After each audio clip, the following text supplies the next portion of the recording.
Hey guys, welcome in or welcome back. Let's get into this video about Deborah Collier and the horrific, horrifying way that she was found. My thoughts on what happened to Deborah Collier. And with that, let's get into it.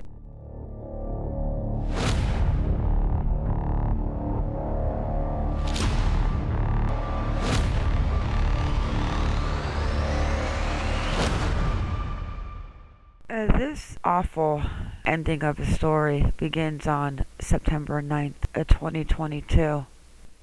Debbie Collier's husband sees his wife before she goes to bed.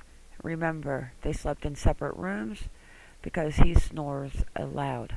September 10th, Stephen Collier leaves for work and he sees Debbie's rental car. Debbie Collier takes her driver's license, a debit card, and Chrysler Pacifica.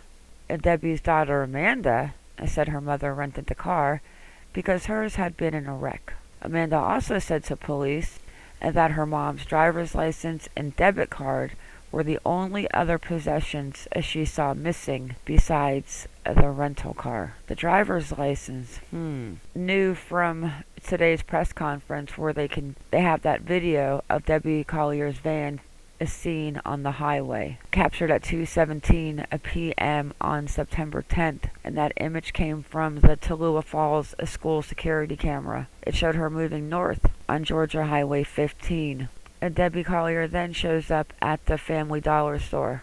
We see the video a few miles away from where Collier was found in Habersham County. Shows Debbie buying that red reusable tote, the 2-roll pack of paper towels, a tarp, rain poncho, and reusable lighter. She enters the store around 2:55 p.m. and leaves at 3:09 p.m. and finding out from the press conference that before she pulled out of that parking lot, she sat in her car for 10 minutes. And this to me is the reason for everything. Debbie Collier sends a Venmo payment, a message to her daughter. So Amanda says that she received a $2,385 on Venmo at around 3:17 p.m. on September 10th, 2022. And the message read, "They are not going to let me go. Love you. There is a key to the house in the blue flower pot by the door."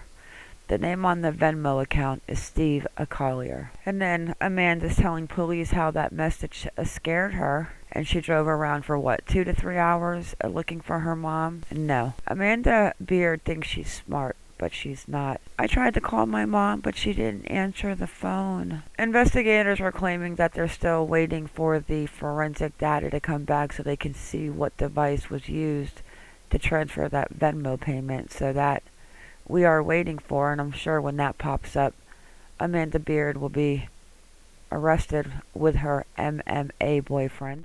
Let's jump into the 911 call that was made by Stephen Collier, Debbie's husband. So when he got home, he claims that his wife was not there and the rental car was gone.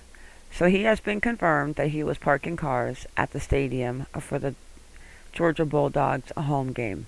So he gets home, Debbie's gone, the car's gone, her driver's license is supposedly there, and her daughter's here. And this is 6 p.m., making the initial missing person report. So he calls the 911 dispatch, and basically, I want to touch on this part. He says, according to her daughter, who went up and her purse is still here with her driver's license, the only thing is the phone is gone.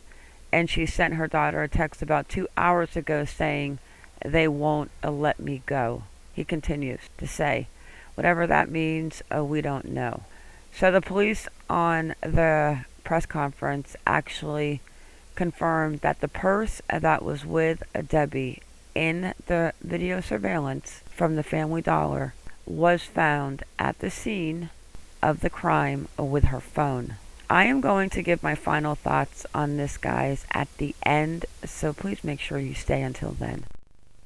This is what I speak about when I tell you, in my opinion, that Amanda Beard is not the sharpest tool in the shed. So Amanda makes the 911 call, And we know that she makes this call after the missing persons report is filed. So Debbie's phone was turned off like almost instantly after that Venmo payment was sent out at 3:17 p.m. They believe Debbie's time of death was between the 10th September 3:09 p.m. to when they discovered her September 11th at 12:30 p.m. But Amanda says that she told police that she had her mom's iCloud details and asked police on Sunday morning why they hadn't been able to trace her mother's GPS. Why hasn't what I've asked been done, she says, her voice clearly emotional. Why isn't the GPS in her van being traced? Do I need a private detective to do that? So then a couple of hours later, investigators successfully tracked Debbie's rental car to the location, and it was with the help of the Sirius XM radio. And they find Debbie in a, just words cannot even express how sadistic it was, how she was left. A quarter mile into the woods from where her car was found, just south of the Victory Homes, where she was clutching to a tree, no clothes on, and is set on fire. My thoughts are that it's not a coincidence that Amanda showed up on Thursday and her mom was deceased by a Saturday. I think, this is my opinion, that Amanda hoaxed her mother into going up to that area of Clayton. I think that maybe at this point Amanda was telling her mom that she was being held and they weren't going to let her go. It was something that got her mom up there. I also believe that the boyfriend was involved. Of course, it's two of them. It gives her enough time to get back to the house and put the driver's license and whatever else she brought up, because Steve Collier states in that 911 call that she went upstairs. I also believe that Amanda is feeling some type of remorse.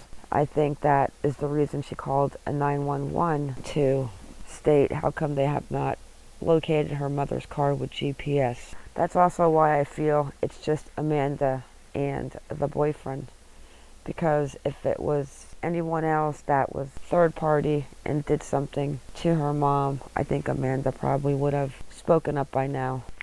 Now, I'm going to give Amanda a pass and pray that she was not the one that did what they did to Debbie at the end, because that was her mother. And you would have to be a special kind of nutter butter to do something like that, or even to allow that to be done. The only thing that I can think of for the reason of them leaving her like that with no clothes on was to maybe think that she was SA'd or it was a stranger. The press conference, they verified it over and over again and said that this was personal. It was someone that knew her.